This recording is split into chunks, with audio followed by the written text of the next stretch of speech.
Aujourd'hui, nous nous réjouissons. Depuis quelques mois, on est en train de voir des flots de travailleurs depuis Terre. Donc aujourd'hui, nous nous réjouissons. Depuis quelques mois, on est en train de voir des flots de travailleurs depuis Terroubi qui ont été renvoyés. Je pense que vous en savez quelque chose.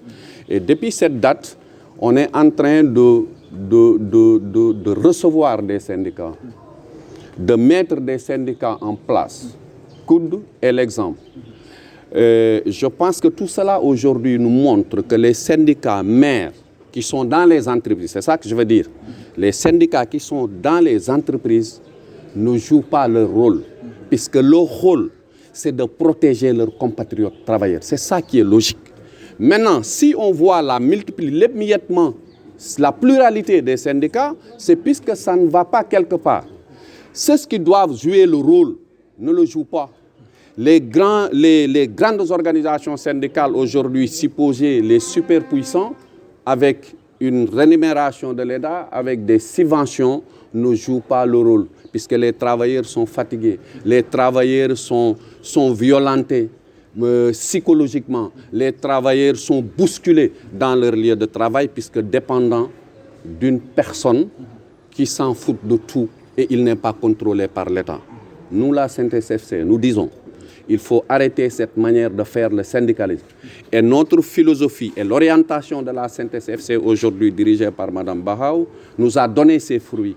Ça fait un mois, on a monté à peu près 8 syndicats, puisque je suis le chargé de la massification. C'est la 10e organisation syndicale et dans une semaine, je recevrai d'autres, je ne le dirai pas, pour monter une autre organisation syndicale. Ça veut dire que nous, notre méthode de travail découle sur des résultats. C'est pourquoi nous avons tous ces gens-là. Maintenant, je lance un autre appel au niveau de l'Université de Dakar que nous avons fréquenté, puisque nous connaissons le COUD, nous connaissons les agents de sécurité. C'est l'appel qu'on lance à l'État du Sénégal. Il ne suffit pas de protéger des bureaux administratifs, de mettre des services de l'ordre devant la porte de l'université et de ne pas sécuriser les travailleurs à l'intérieur. C'est totalement contradictoire. Je pense que l'État doit s'orienter, doit chercher d'autres paradigmes pour vraiment mettre le citoyen sénégalais dans une bonne posture. Un autre exemple également pour la MTOA, c'est ce qui fabrique la cigarette, ils sont avec nous. Là aussi, l'État a un peu baissé les bras et beaucoup sont partis, il reste après une trentaine. Et ces entreprises qui sont ici, nous devons les protéger. Ces jeunes Sénégalais que nous avons, ils doivent travailler. Les anciens doivent rendre les tabliers et laisser la jeunesse prendre les devants. Un pays se développe sur la jeunesse intellectuelle et morale, puisque nous savons tous. Et dans le secteur de la presse également, par rapport aux échos que nous avons, je pense que les journalistes, toute personne qui est célèbre au Sénégal et dans ce monde, c'est puisqu'il y a eu le rôle d'un journaliste. Ces gens-là, on doit les mettre dans de bonnes conditions. Ça aussi, c'est un cri de cœur de la CNTS/FC. En fait, sera dans la ligne syndicale. Juste pour dire que nous avons compris le syndicalisme et ce que c'est.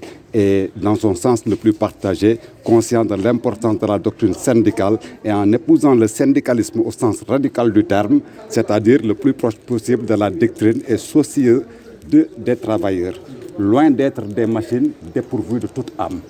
Nous sommes des êtres humains, doués de sensibilité et de mémoire. Donc aujourd'hui, nous avons énormément de difficultés. Nous ne sommes pas là simplement comme de simples revendicateurs. Nous sommes des travailleurs.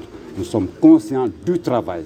Et nous savons aussi que c'est par le travail que l'homme peut se réaliser. Se réaliser par le travail suppose travailler. Le travail libère l'homme, ça c'est une chose certaine. Mais dans le travail le rend esclave. Voilà ce qui dégage d'emblée deux assertions contradictoires consubstantiellement au travail.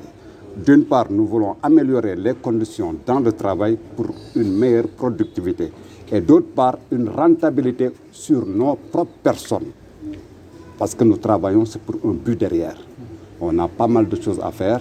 Et aujourd'hui, on a vu que le syndicalisme, d'une manière générale, est devenu un syndicalisme alimentaire. En droite ligne avec l'idéologie syndicaliste, avec la doctrine syndicaliste, nous voulons un syndicalisme de renouveau. un syndicalisme orthodoxe où le travailleur est compris en tant qu'être humain au travail. Améliorer ses conditions d'existence au travail et ses conditions d'existence après. Il y en a, elles sont multiples. Plus de 1500 personnes, il n'est pas facile de prendre tous en compte.